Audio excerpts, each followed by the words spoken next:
Vamos a empezar tomando asistencia, por favor, atentos a la lista. Le voy a compartir la pantalla para que usted visualice y responda a la lista diciendo presente. Atención, Javier Acosta. Presente. Caroline. Presente. Kenneth Arias. Presente. Listo, vamos con Isaac Barresueta. Presente. Jeremy Bernal. Presente. Jan Burgos. Presente. Roxana Chafla. Presente. Isis Chelen. Presente. Aranis Delgado. Presente. Ashley Espinosa. Presente. Luis Flores. Presente. Francisco Freire. Francisco. Faltó Francisco. Ariana Garcés. Presente. Eduardo Gavilanes. Presente. Sol González. Faltado Valeria. Presente. María José. Presente. Joan Lord. Joan Lord. Aileen Mariño. Presente. Isabel Martínez. Presente. Keila Morocho. Presente. Ricardo Muñoz. Presente. Gabriel Pacheco. Presente. Linda Ruiz. Presente. Lincoln Vargas. Presente. Christopher Ventimilla. Presente. Malena Vera. Presente. Elizabeth Vera. Presente. Beijing Yeun. Presente. Delaney Cotrina. Presente. Cristel Manzano. Presente. Roberto Peña. Presente. Jonathan Toabanda. Presente. Ya. Listo, jóvenes. Muy bien. Entonces, ha faltado Francisco Freire. Creo que lo voy a ingresar un poco atrasado. ¿Ingresó? Francisco. Presente, profesor. Ah, ya. Entonces ingresó tarde. Perdón, Sol. se me fue el internet. Ah, ya. Ok. Sol sí ha faltado y yo, Anglor también, ¿no? Bueno, jóvenes, vamos a culminar el tema de ayer. Estábamos tratando, analizando el tema de las violencias en las cárceles. Una situación muy, pero muy preocupante para toda la seguridad del país. No sé si ustedes vieron las noticias. Ayer se dio una balacera en el centro de la ciudad mientras intentaban robarle a una persona que hacía fila para el banco, ¿no? En la calle Luque, creo que es, y no me acuerdo la otra calle. ¿Qué significa eso? Que el nivel de violencia se sigue incrementando.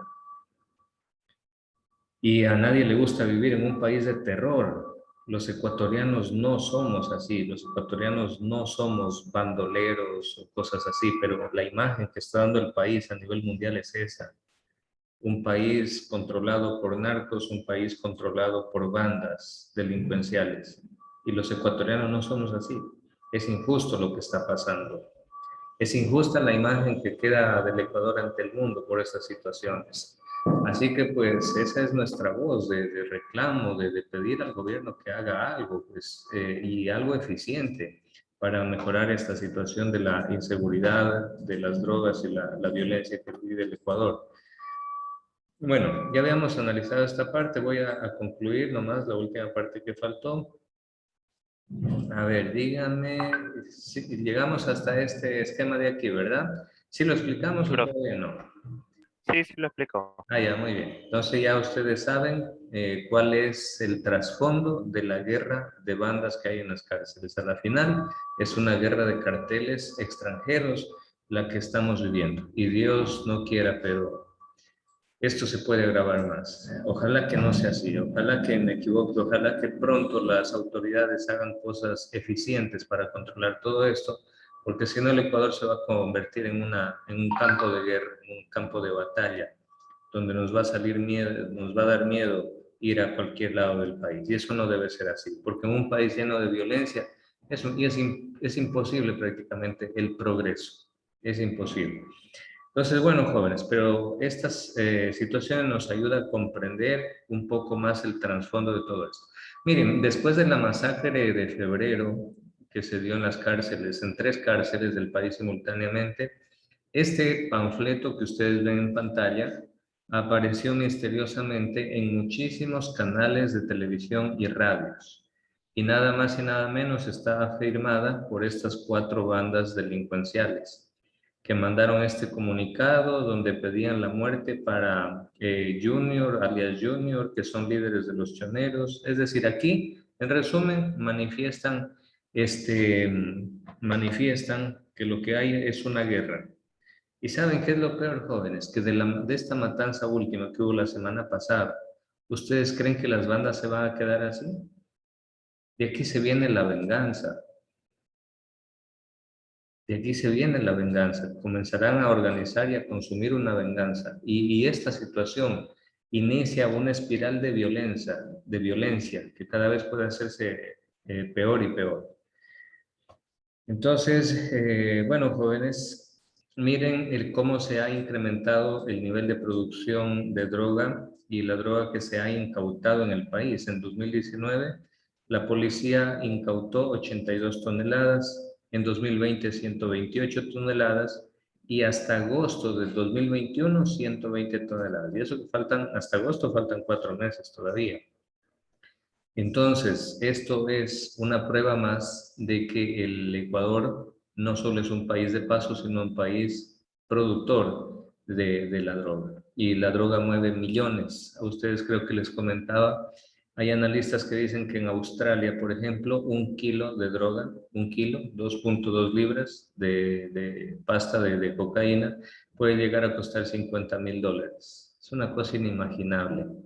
O sea, no tenemos ni idea el monstruo que lo tenemos enfrente de nosotros y en medio de nosotros con estos carteles de drogas súper poderosos y millonarios.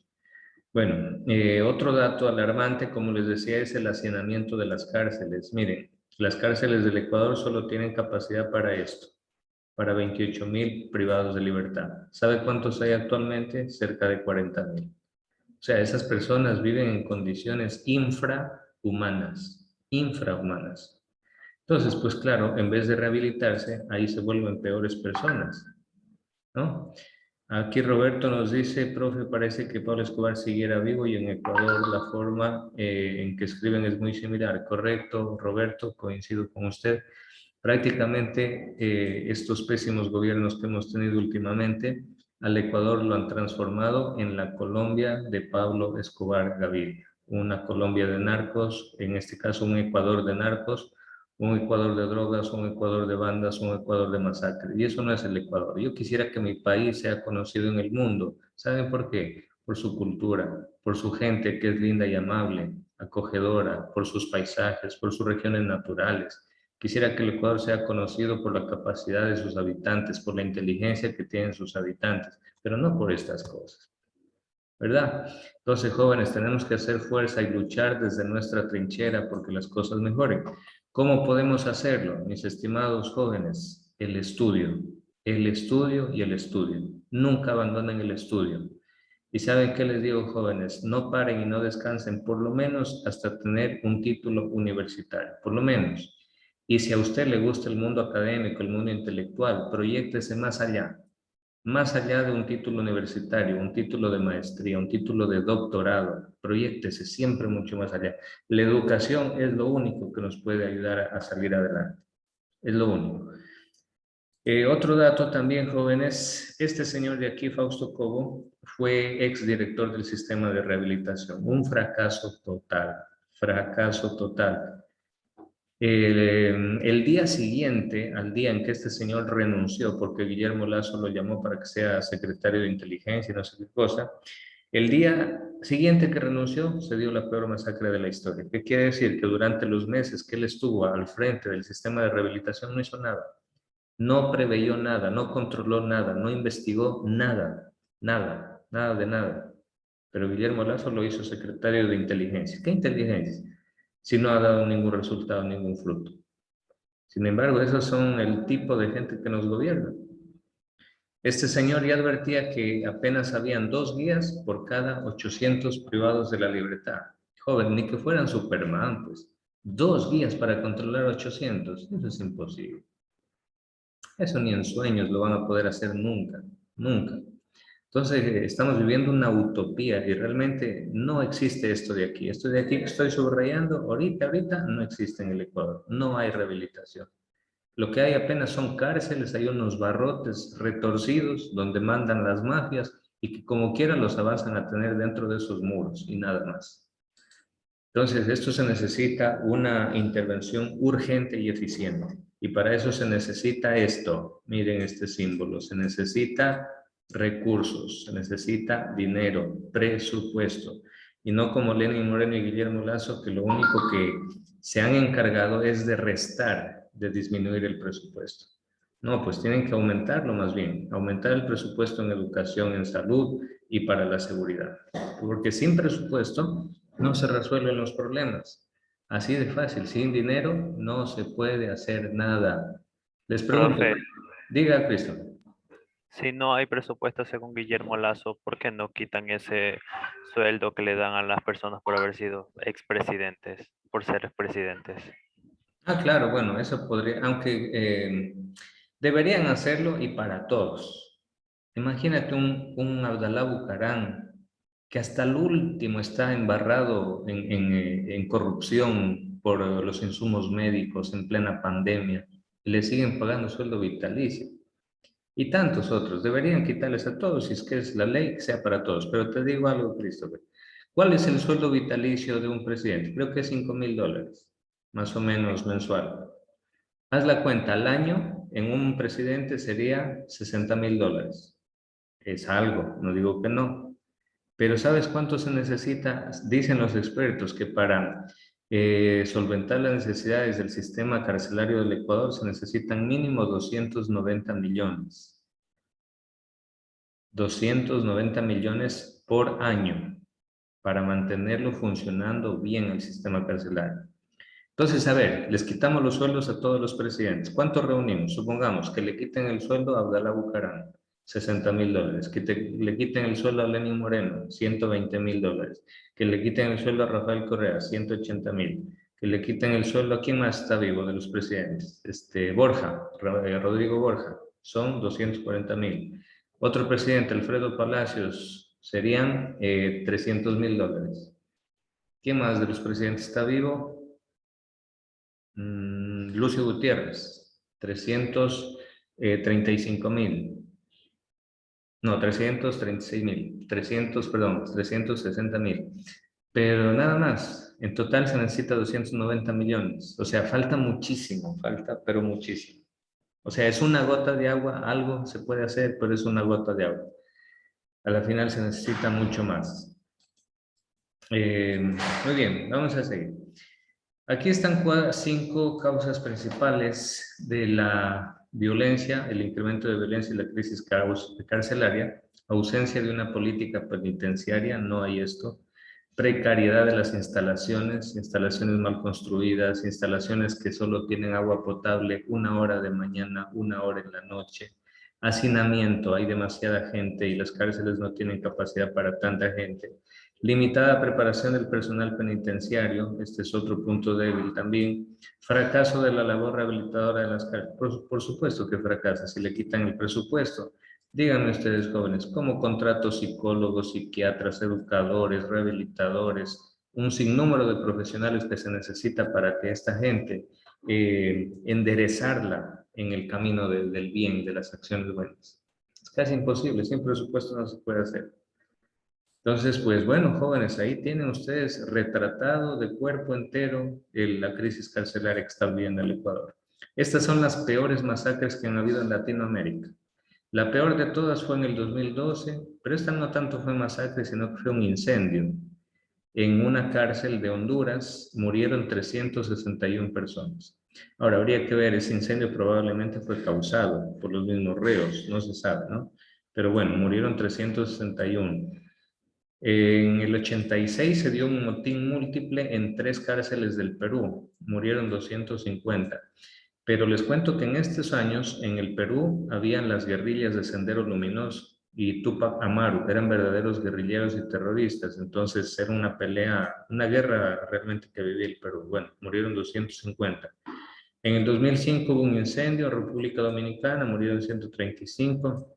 En 2006 hubo un motín múltiple en Brasil, murieron 133. Y aquí está en quinto lugar Ecuador, tristemente, ocupando récords de vergüenza el Ecuador con esta última masacre. Y eso que ya se incrementaron los muertos.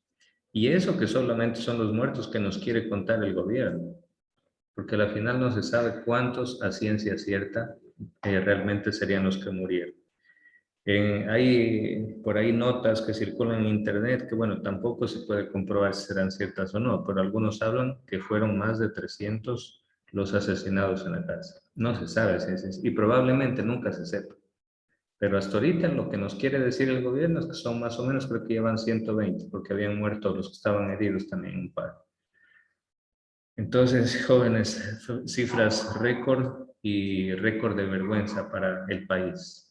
¿Vergüenza por qué? Porque se supone que somos civilizados, se supone que somos seres racionales, pero eso que se vive en las cárceles, eso no es civilizado, eso ni siquiera es humano, eso no es racional, eso no es propio de una especie inteligente, eso no tiene nombre humano. Entonces, bueno, jóvenes, aquí ustedes en las diapositivas van a encontrar también, no me voy a detener mucho en esto, van a encontrar aquí los conceptos básicos, que es delinquir, conjunto de actos en contra de la ley que merecen un castigo. Bueno, hay aquí algunas claves, causas de la delincuencia. Esto es, jóvenes, fundamental. Cuando se pierden valores éticos y morales, el ser humano deja de ser humano y comienza a convertirse en un monstruo. Ese es el punto. Cuando no hay valores, esos valores son el respeto, la empatía, la solidaridad, la armonía, tantos valores humanos. Y jóvenes, ¿cuáles son las principales escuelas de valores? Comenzando por la familia. Luego, otra escuela importantísima de valores es la misma escuela y colegio. Por eso la educación es indispensable para poder cultivar esto. Y otro también está la religión, que puede e inculca también valores éticos y morales. Pero sin valores éticos y morales, el ser humano deja de ser humano y se transforma en un monstruo, en un animal. Fíjense que estaba escuchando unos documentales. Yo pensé que no podría suceder algo peor de lo que pasó aquí en las cárceles del Ecuador. Cuando me entero en un documental que en una de las prisiones de Honduras, en una guerra de maras, llegaron a un punto todavía mucho más extremo. No solo los cortaron vivos, o sea, a los cadáveres los hicieron pedazos, sino que cogieron los cuerpos desmembrados y los metieron en ollas gigantes, los cocinaron y se los comieron. ¿Cómo se llama eso? Se llama canibalismo. ¿Eso es humano? No, eso ya no es humano. Eso tiene cualquier otro nombre, pero menos humano. O sea, jóvenes, démonos cuenta, cuando falta educación, cuando faltan valores, lo que el ser humano es capaz de hacer. Entonces, fíjense, jóvenes, así que la educación es indispensable. Y les digo algo, jóvenes, ¿saben por qué? Lo que pasa es que el ser humano ha evolucionado de un animal.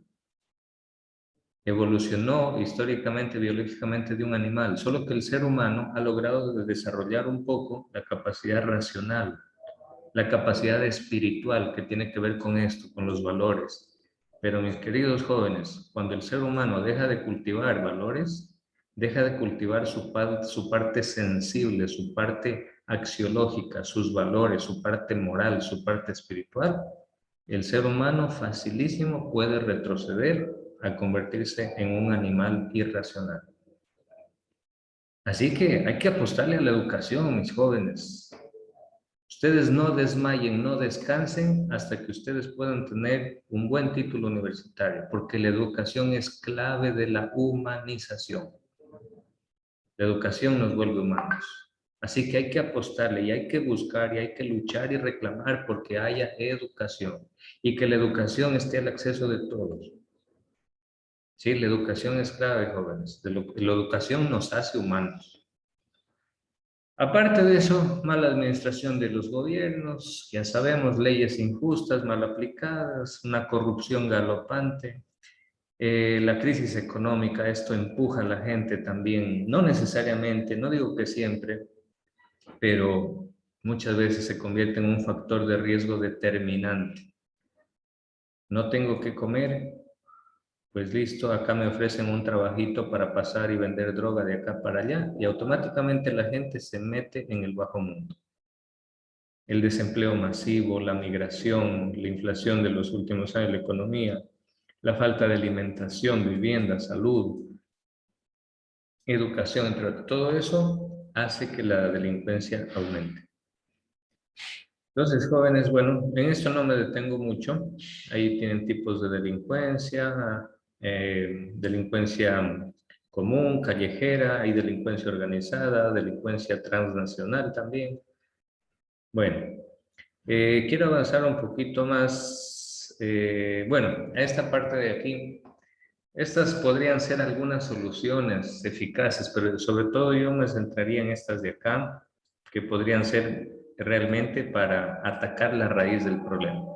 Estas de acá arriba, bueno, que el gobierno sea menos corrupto, sí, pero a la final es complicado lograr controlar la corrupción de los políticos, de los gobiernos. Mayor control de los policías y guías penitenciarios, aumentar el presupuesto y personal para las cárceles, mayor control en las calles. Sí, todo esto es como que para atajar los efectos. Pero si queremos atacar las causas realmente, las causas profundas son estas. Se necesitan fuentes de trabajo, se necesita mejorar el tema de la educación, se necesita capacitar a los padres de familia para que eduquen a los hijos. No sé si escucharon en las noticias, pero ahí comentaban que de una misma familia, 4 hijos estaban en la penitenciaría. Y 3 de ellos murieron y solo uno había sobrevivido. Y el papá fue a buscarlo, a verlo. Entonces, bueno, uno dice, 4 hijos en la penitenciaría, de los 4, 3 fueron asesinados. Bueno, ¿qué pasa en esa familia? Algo pasa en las familias también. Entonces la familia también se necesita capacitar a los padres para que eduquen a los hijos, inculcando valores, etc. Y por último, jóvenes, aquí tenemos la última joyita por la cual el Ecuador es famoso a nivel mundial. Esto salió el domingo, fresquito, en los principales periódicos de todo el mundo, menos en los ecuatorianos. En los ecuatorianos por ahí medio tímidamente, por ahí en la última hoja del periódico publicaron algo, pero, por ejemplo, El País es un periódico de España. Aquí menciona clarito, dice el chileno Sebastián Piñera, el dominicano Luis Abinader y el ecuatoriano Guillermo Lazo. Aquí está el Ecuador, aquí estamos nosotros. Figuran en la filtración al ISA, este creo que es el Consorcio Internacional de Periodistas de Investigación. Entre los exmandatarios destacan tal cosa, en Brasil aparecen implicados el ministro de Economía y el presidente del Banco Central. Bueno, ¿qué se encontró? Pues se encontró que este señor de aquí, Guillermo Lazo, que llegó a ser presidente con tantas mentiras, hasta los jóvenes les mintió que les iba a eliminar la CENESID, que iban a tener libre acceso a la universidad, que ya no iban a dar examen, y no sé, cuántas mentiras no les dijo. O sea, un presidente que llegó a ser presidente gracias a las mentiras que dijo. Le descubren que él tuvo 14 empresas offshore. Esta investigación se llama Pandora Papers. Son más de 12 millones de documentos que fueron encontrados, donde ahí aparece Guillermo Lazo que tuvo 14 empresas offshore. A ver, pregunto, ¿sí saben lo que es una empresa offshore? ¿Saben lo que es un paraíso fiscal? Jóvenes, ¿sí o no?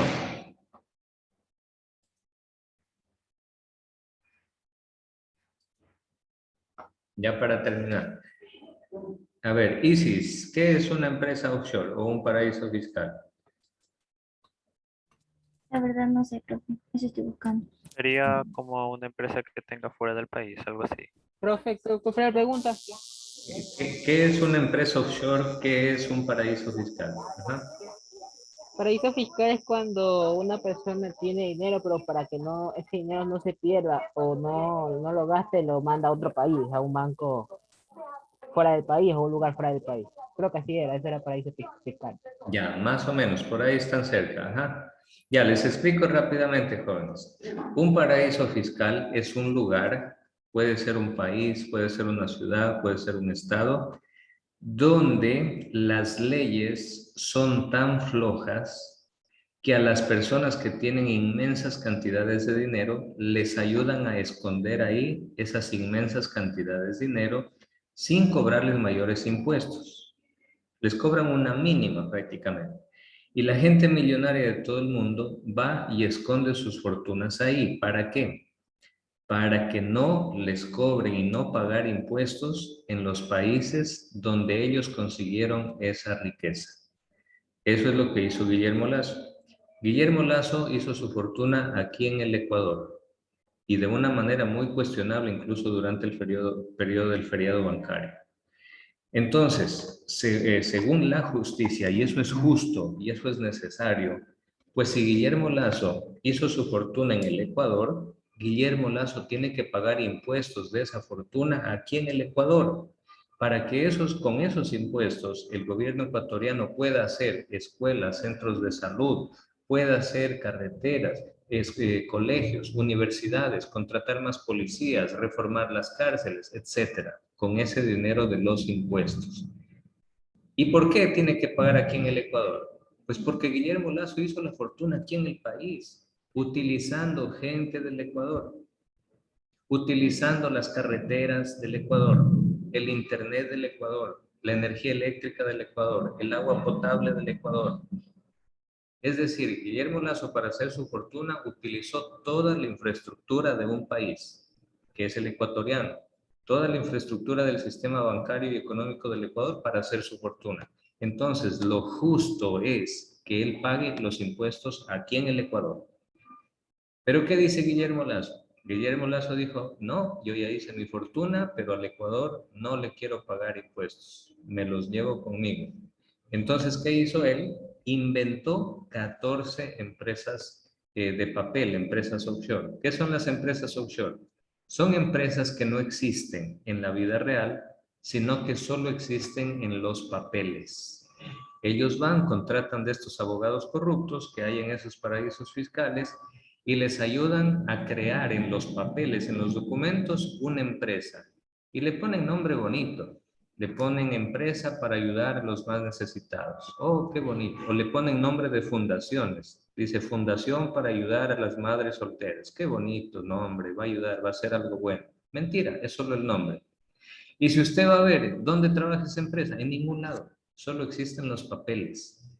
Ah, pero como ahí dice fundación para ayudar a los pobres, fundación para no sé qué, como es una fundación supuestamente sin fines de lucro, entre comillas, entonces a esa fundación no le cobran impuestos.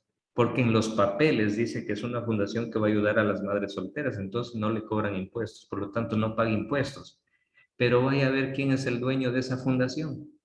Es la esposa de Guillermo Lasso, el hijo de Guillermo Lasso Jr., o el mismo Guillermo Lasso se pone otros nombres y con eso, jóvenes, él mismo es el dueño de esas empresas y fundaciones.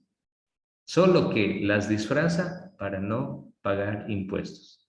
Y más tarde, cuando el Ecuador necesite hacer un préstamo, y Guillermo Lasso, siendo presidente del Ecuador, ¿qué va a decir? La fundación Ayuden a las Madres Solteras va a hacer un préstamo al Ecuador de tantos millones de dólares, cuando es él mismo el que presta, el que cobra los intereses, pero no paga impuestos acá. O sea, es una maraña, jóvenes, es una maraña de corrupción, de engaño y de mentira que no tiene nombre. Ese es el punto de los paraísos fiscales y Guillermo Lasso está embaucado en eso. Ahora, ¿qué dice Guillermo Lasso? Guillermo Lasso dice que antes de meterse a candidato para presidente, él se deshizo de las 14 empresas y que solo se quedó con 3 y que ya no las tiene en Panamá, sino que las mandó a Dakota del Sur, en Estados Unidos. Pero adivinen qué, una de esas empresas y de esas fundaciones que dizque ha creado Guillermo Lazo, a esa fundación le traspasó el dinero que tenía en estas empresas offshore en Panamá. ¿Cómo se llama una de las fundaciones? Se llama Dora, el nombre de la mamá. La otra fundación, ¿cómo se llama? Se llama GL no sé cuánto, las siglas de Guillermo Lazo. Y la otra, o sea, es todo, pero es para morirse no de la risa, sino hasta del coraje. Entonces, ese es el punto, jóvenes. Ese es el punto. A ver, Jan, escríbame con qué nombre, por favor. Escríbame con qué nombre. No, profe, ya se salió. Ah, ya, ok. Ya, bien que me avisa, muy bien. Sí, están que quieren infiltrarse, gente a interrumpir. Entonces, jóvenes, a ver, aquí les pregunto algo. Guillermo Lazo ganó con 1 millón de mentiras, pero no se cansa de decir que él va a traer la inversión extranjera al Ecuador. Les pregunto algo. ¿Con ¿Va a qué traer, profe? cara? ¿Cómo? Perdón, ¿qué va a hacer? Que va a traer inversión extranjera, es decir, empresas de otros países que vengan a invertir su dinero en el Ecuador. Les pregunto algo, ¿con qué cara Guillermo Lazo les va a decir, vengan, inviertan su dinero en el Ecuador? Si él fue el primero en sacar todos sus millones de dólares fuera del país, porque ni él mismo confía en el Ecuador. ¿Con qué cara va a traer inversión extranjera? Respuesta, no lo va a hacer. Es una mentira más. Porque él mismo está poniendo el mal ejemplo de sacar su plata, porque él no cree en el Ecuador, porque él no confía en el Ecuador. Imagínense la calaña de presidente que tenemos.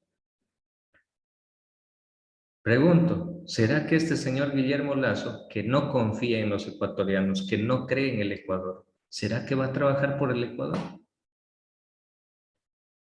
Entonces, jóvenes, estamos entre las peores manos para poder sacar el país adelante. Bueno, entonces ahí termina este tema, jóvenes. Como ustedes se dan cuenta, la filosofía tiene que ayudarnos a cuestionar, a criticar, a no quedarse nomás así, sino que preguntarnos y preguntarnos y hacernos más preguntas. ¿Sí? Ahora, jóvenes, vamos a hacer un trabajito, si es que lo avanzan a terminar ahorita en la hora clase, mucho mejor. El trabajito consiste en lo siguiente, miren. Les voy a publicar en el modo este documento de aquí y ahí dice lo siguiente. Elija una de las siguientes preguntas filosóficas y respóndala escribiendo el párrafo con el esquema del párrafo hamburguesa. Bueno, primero aquí están las preguntas. Una de esas preguntas es, ¿qué hay en el universo? ¿Qué es un ser humano o un humano? ¿Qué son la vida y la muerte? ¿Qué es la justicia, belleza, el bien, la libertad? ¿Quién soy yo? ¿Cómo vivir en sociedad? ¿Qué es la verdad, la felicidad? ¿Qué es el amor? Cualquiera de estas preguntas ustedes elijan y ustedes van a dar una respuesta. Solo que esa respuesta ustedes la van a estructurar de esta manera, siguiendo el esquema del párrafo hamburguesa. ¿En qué consiste? Que el párrafo hamburguesa usted debe comenzar escribiendo en primer lugar la idea principal. Todo párrafo debe tener siempre una idea principal. A ver, Jean Burgos dice, profe, si hubiera ganado el otro candidato estaríamos así o peor. En primer lugar, no creo que hayan candidatos perfectos. Perfecto solamente será Dios. Los seres humanos siempre son imperfectos. Pero yo creo que estaríamos un poco mejor. Pero bueno, en democracia gana el que tiene más votos. Y eso fue lo que eligió la mayoría de ecuatorianos. Ahora, no lo vamos a culpar a la mayoría de ecuatorianos. La gente votó engañada. La mayoría de jóvenes que le dieron al voto a Lazo fue para que elimine la CENESID. O sea, los engañó. ¿Qué culpa tienen ellos de haber sido engañados? Ninguna.